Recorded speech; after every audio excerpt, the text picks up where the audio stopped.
तो मेरे प्यारे सिस्टर एएनएम नर्स सिस्टर, आज की इस वीडियो में हम अब आप लोगों के बीच एक बार पुनः आ चुका हूं और मैं हूं आपका भाई चंदन। अब एएनएम की तैयारी हम लोग बिल्कुल रूप से और बेहतरीन तरीका से करेंगे। अब ऐसा क्लास करवाऊंगा कि अब आप लोग देख कर ही खुश हो जाइएगा। पूरे डिटेल्स में चलेंगे, एक एक पॉइंट को लेकर के चलेंगे, क्योंकि अभी एग्जामिनेशन में टाइम है। तो मैं और हम लोग मिल करके एक अच्छी तरीक़ा से तैयारी करेंगे। अब हम लोग हर एक सब्जेक्ट का क्लास करेंगे, चाहे वो कम्युनिटी हेल्थ नर्सिंग हो, मिडवाइफरी हो, या फिर आप लोग को हेल्थ सेंटर मैनेजमेंट हो। जितने भी टोटल 6 आप लोग का जो सब्जेक्ट है, फर्स्ट ईयर और सेकेंड ईयर मिला करके सारे सब्जेक्ट का क्लास करवाऊंगा। तो जैसे जैसे मैं आपको क्लास करवाऊंगा आप लोग देखते चलिएगा वीडियो। आज का पहला क्लास है और पहला क्लास में कम्युनिटी हेल्थ नर्सिंग का चैप्टर लेकर के आया हूं। इस सब्जेक्ट को लेकर के आया हूं, कम्युनिटी हेल्थ नर्सिंग का। अब कम्युनिटी हेल्थ नर्सिंग जो हम लोग शुरू करेंगे, तो ये जो सब्जेक्ट है एएनएम के फर्स्ट ईयर में आप लोग पढ़े होंगे। जो कैंडिडेट एएनएम पास आउट कर चुके हैं वो कैंडिडेट फर्स्ट ईयर में आप लोग पढ़े होंगे, और जो कैंडिडेट अभी एएनएम के फर्स्ट ईयर में है वो कैंडिडेट के लिए तो इम्पोर्टेंट है ही, क्योंकि उनको अभी ही कम्युनिटी हेल्थ नर्सिंग ये एक सब्जेक्ट, एक विषय आप लोग को पढ़ना है। तो सारे कैंडिडेट जो एएनएम फर्स्ट ईयर में है वो भी कैंडिडेट, और जिनको नौकरी लेनी है, जिनको नौकरी लेकर के अपना अच्छा जीवन बिताना है, एएनएम ट्रेनिंग कंप्लीट कर लिए हैं, उन सभी कैंडिडेटों को देखना है। तो सबसे पहले हम लोग चलते हैं कि कम्युनिटी हेल्थ नर्सिंग के बारे में कुछ समझ लेते हैं। इस जो सब्जेक्ट है, इस सब्जेक्ट के अंदर हम लोगों को क्या क्या पढ़नी है, पहली चैप्टर, दूसरी चैप्टर, तीसरी चैप्टर। उसके बाद हम लोग शुरू करेंगे, फिर हम लोग ऑब्जेक्टिव का क्वेश्चन देखेंगे, टेस्ट सीरीज करेंगे, फिर जाकर के नेक्स्ट चैप्टर शुरू करेंगे। तो इस रणनीति के साथ सारे सब्जेक्ट की क्लास मैं आगाज कर रहा हूं, और सारे कैंडिडेट अब बच्चे को भी लाएंगे। जब बच्चे को लाएंगे, सारे स्टूडेंट आएंगे, बहुत सारे कैंडिडेट देखेंगे, तो मुझे भी अच्छा लगेगा आपको क्लास देने में। तो पहला क्लास है, मिस नहीं करेंगे। चलिए सारे लोग चलते हैं, पहले कम्युनिटी हेल्थ नर्सिंग के बारे में कुछ कंटेंट समझते हैं, उसमें क्या क्या पढ़ना है उसको देखते हैं।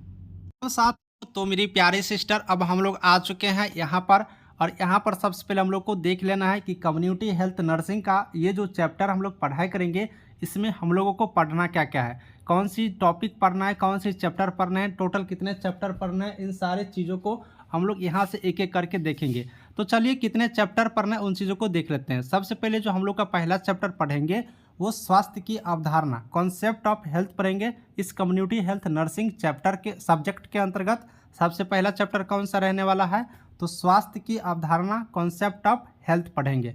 दूसरा चैप्टर जब हम लोग पढ़ेंगे, दूसरा चैप्टर तो सामुदायिक स्वास्थ्य अभ्यास, इसको इंग्लिश में कहते हैं कम्युनिटी हेल्थ प्रैक्टिसेज, ये हम लोग पढ़ेंगे सेकेंड चैप्टर में। थर्ड चैप्टर में है स्वास्थ्य समस्याएं एवं policy, health problems and policies, इसे हम लोग कहते हैं थर्ड चैप्टर पढ़ेंगे। फोर्थ चैप्टर पढ़ेंगे स्वास्थ्य संगठन, हेल्थ ऑर्गेनाइजेशन, और इसके बाद पांचवा चैप्टर हम लोग पढ़ेंगे रोल ऑफ हेल्थ टीम, स्वास्थ्य टीम का कर्तव्य क्या होता है। उसके बाद हम लोग पढ़ेंगे समुदाय की संरचना, स्ट्रक्चर ऑफ कम्युनिटी। उसके बाद हम लोग पढ़ेंगे नेक्स्ट चैप्टर सेवेंथ, समुदाय की गतिशीलता, डायनेमिक ऑफ कम्युनिटी।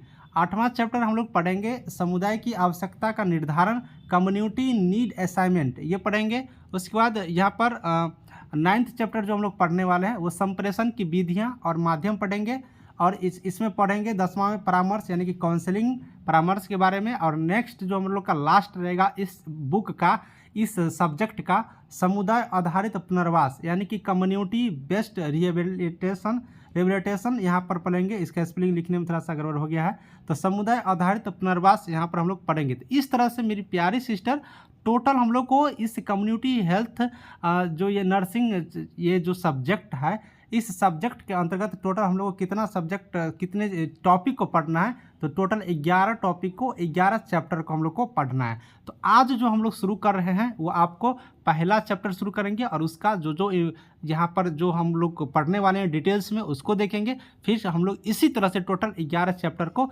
समाप्त करेंगे। तो एकदम कॉपी कलम निकाल लीजिए, और आप लोग पढ़ करके साथ साथ में होगा तो नोट्स भी बनाते जाइएगा, क्योंकि इतना बेहतरीन बेस्ट कंटेंट दे रहा हूँ, बेस्ट क्वालिटी दे रहा हूँ कि आप लोग बिल्कुल अगर पढ़ेंगे ना, तो मैं वादा के साथ कहता हूँ कि आप लोग का एग्ज़ाम एक बार में निकल जाएगा।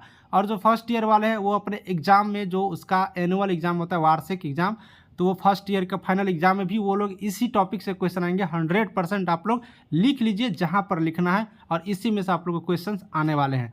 तो आप लोग को लिए मैं स्टार्ट करता हूँ पहला चैप्टर, और पहला चैप्टर मेरा कौन सा रहेगा? स्वास्थ्य अवधारणा, कंसेप्ट ऑफ हेल्थ।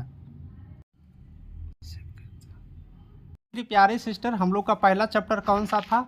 स्वास्थ्य की अवधारणा, कंसेप्ट ऑफ हेल्थ। इस चैप्टर को हम लोग पढ़ेंगे, और इस चैप्टर में जितने भी टॉपिक है उसको क्लियर करेंगे। एक एक टॉपिक मैं आपको दिखाते जा रहा हूं। आप लोग वीडियो को रोक रख कर नोट्स बनाते जाइएगा, या फिर आप लोग एक बार वीडियो को पूरा समझ लीजिए और दोबारा टाइम में वीडियो को चला करके नोट्स भी साथ बनाते जाइएगा। 2 बार 3 बार करके वीडियो को देखिएगा, जिससे आप लोग को समझ में आएंगे और आपके माइंड में सेट हो जाएंगे। मैं बहुत ही ईजिली भाषा में, आसान भाषा में आपको समझा देता हूँ।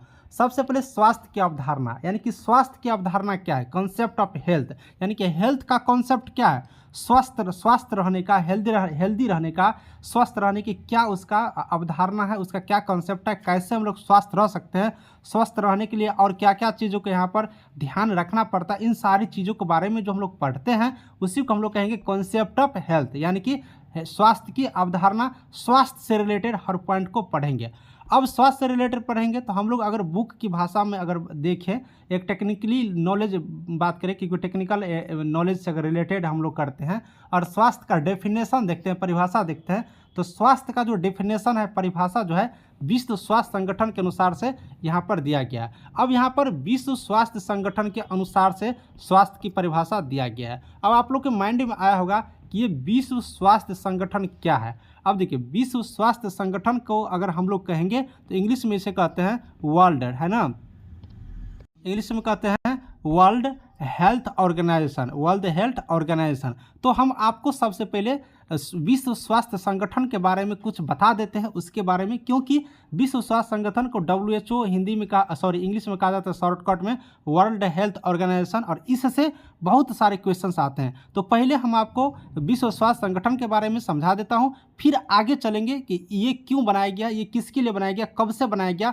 इसका क्या काम होता है, पूरी डिटेल्स समझ लेते हैं। फिर चल के हम लोग इस जो टॉपिक है इसको हम लोग फिर भी कंटिन्यू करेंगे। तो अभी हम लोग देख लेते हैं विश्व स्वास्थ्य संगठन के बारे में। तो चलिए, हम लोग आ चुके हैं। इसे अगर इंग्लिश में हम लोग कहते हैं तो वर्ल्ड हेल्थ ऑर्गेनाइजेशन, WHO कहते हैं। विश्व स्वास्थ्य संगठन इसे हम लोग हिंदी में कहते हैं। अब इसके बारे में आप लोग को मैं समझा देता हूं कुछ। तो इसके बारे में अगर आप लोग देखेंगे तो विश्व स्वास्थ्य संगठन विश्व के देशों के स्वास्थ्य संबंधी समस्याओं पर आपसी सहयोग एवं मानव को स्वास्थ्य संबंधी समझ विकसित करने की संस्था है। यानी आप लोग समझ गए होंगे विश्व स्वास्थ्य संगठन का मतलब क्या है कि विश्व में जितने भी देश है, मतलब सारे देश नहीं, कुछ देश मिल करके एक संगठन बनाया है, एक संस्था बनाया है, जिसके माध्यम से जो इस संगठन के, इस संस्था के सदस्य रहेंगे, वो स्वास्थ्य के बारे में अपनी समस्याओं पर विचार विमर्श करके आपसी सहयोग करके उसको आगे बढ़ाने के लिए, उसकी समझ को, संबंध को आगे विकसित करने के लिए काम करती है। तो इसे ही हम लोग कहते हैं विश्व स्वास्थ्य संगठन। ये एक नोट्स टाइप में बनाया हूँ, इस VBA पॉइंट को आप लोग लिखते भी रहिएगा। अब आप लोग को दूसरा पॉइंट अगर आप लोग देखेंगे इसी पॉइंट में, तो विश्व स्वास्थ्य संगठन में टोटल कितने सदस्य हैं, सदस्य देश है तो 194। यानी कि अभी वर्ल्ड में, विश्व में जितने भी देश है उसमें से 194 देश जो है विश्व स्वास्थ्य संगठन के सदस्य हैं। यानी 194 देश मिल करके विश्व स्वास्थ्य संगठन का एक संस्था बनाया है, जिसके माध्यम से स्वास्थ्य के बारे में वहाँ पर सारी बातचीत होते हैं। अगर इसमें आप लोग बात करिएगा तो यह संयुक्त राष्ट्र संघ की एक अनुसांगिक इकाई भी है। संयुक्त राष्ट्र संघ की एक अनुसांगिक इकाई भी है, इसे भी आप लोग को याद रखना है। अगर आप लोग इसकी स्थापना की बात करिएगा तो 7 अप्रैल 1948 ईस्वी को WHO यानी कि वर्ल्ड हेल्थ ऑर्गेनाइजेशन, विश्व स्वास्थ्य संगठन की स्थापना हुआ था। अब इसका उद्देश्य क्या है? उद्देश्य है संसार के लोगों को स्वास्थ्य का स्तर ऊंचा करना। यानी कि जो इसमें जितने भी सदस्य हैं 194 देश, इन सभी 194 देशों के जितने भी यहाँ पर लोग हैं उसमें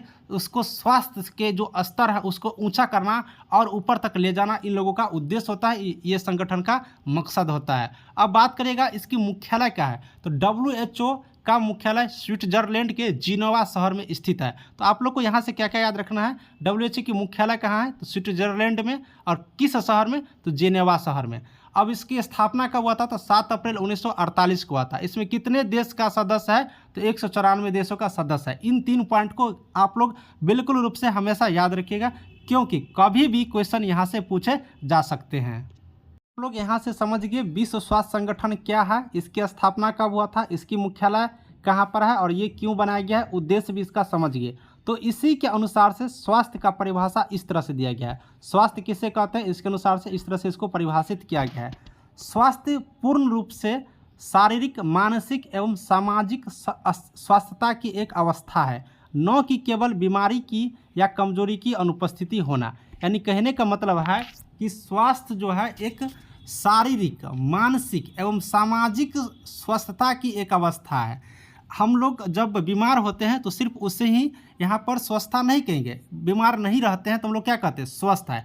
हम लोग सिर्फ उससे ही स्वस्थ नहीं कहेंगे। स्वस्थ रहने के लिए शारीरिक रूप से भी स्वस्थ रहना चाहिए, यानी कि कोई दुख बीमारी नहीं होना चाहिए। मानसिक यानी कि माइंड में कोई टेंशन नहीं होना चाहिए। कहते हैं बहुत सारा टेंशन हो जाता है तो लगेगा कि अस्वस्थ है, यानी कि स्वस्थ नहीं है। तो मानसिक टेंशन भी नहीं होना चाहिए। सामाजिक, सामाजिक का मतलब कि आप जिस समाज में रहते हैं, जिस मोहल्ला में रहते हैं, आप देखिएगा कि आपके बारे में लोग विभिन्न प्रकार की बातचीत करेंगे, विभिन्न प्रकार की आपका बुराई करेंगे, आपका हमेशा हंसी मजाक उड़ाएंगे, तो आप उससे भी परेशान रहिएगा, यानी कि उससे भी आपको लगेगा कि मैं बिल्कुल रूप से स्वस्थ नहीं हूँ। तो इसी तरह से स्वस्थ रहने का मतलब है कि शारीरिक रूप से स्वस्थ रहना चाहिए, मानसिक रूप से स्वस्थ रहना चाहिए, सामाजिक रूप से स्वस्थ रहना चाहिए, तब जाकर के आप एक पूर्ण रूप से स्वस्थ के रूप में कहलाएंगे। ऐसा नहीं कि आपके शरीर में बीमारी नहीं है तो आप लोग स्वस्थ नहीं है। स्वस्थ रहने के लिए किन किन पॉइंटों को ध्यान में रखना चाहिए था मूल रूप से, तो शारीरिक, मानसिक और सामाजिक स्वस्थता की एक अवस्था होना चाहिए। समझ गए होंगे।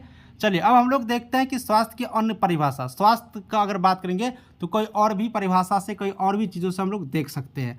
जैसे कि स्वास्थ्य का अर्थ है स्वस्थ रहना या बीमारी का नहीं होना। अगर सिंपल भाषा में हम आपको बता रहे हैं, स्वस्थ रहने का क्या अर्थ, बिल्कुल रूप से स्वस्थ रहना, यानी कि बीमारी को नहीं रहना। दूसरी बात, स्वास्थ्य एक ऐसी स्थिति है जिसमें शारीरिक, मानसिक, सामाजिक, आध्यात्मिक रूप से व्यक्ति प्रसन्न हो। आपको पहले ही बता दिए, जो स्वस्थ रहने के लिए एक ये भी होना चाहिए कि शारीरिक रूप से स्वस्थ रहना चाहिए, मानसिक यानी कि मेंटल टॉर्चर नहीं होना चाहिए, समाज में आपकी इज्जत वैल्यू होना चाहिए, आध्यात्मिक रूप से आपको यहाँ पर होना चाहिए। ऐसा नहीं कि आप एकदम गुंडा बन जाए और सबको खून करते रहें, तो ये सब करते हैं तो आप बिल्कुल रूप से अस्वस्थ हैं, स्वस्थ आप नहीं है। तो स्वस्थ रहने के लिए शारीरिक, मानसिक, सामाजिक और आध्यात्मिक रूप से भी आप लोग को प्रसन्न होना जरूरी है। स्वास्थ्य से रिलेटेड बात करेगा तो स्वास्थ्य का संबंध सीधा आत्मा से, आपसी संबंध समाज से होता है। आपने हमको पहले ही बता दिए कि ये नहीं कि आप लोग को गुंडा बन गए और सबको मार काट कर रहे हैं, नहीं। स्वस्थ रहने का मतलब है कि आपसी संबंध, सीधे आत्मा से आपसी संबंध, आपको एक दूसरे से मिलकर रहना होगा,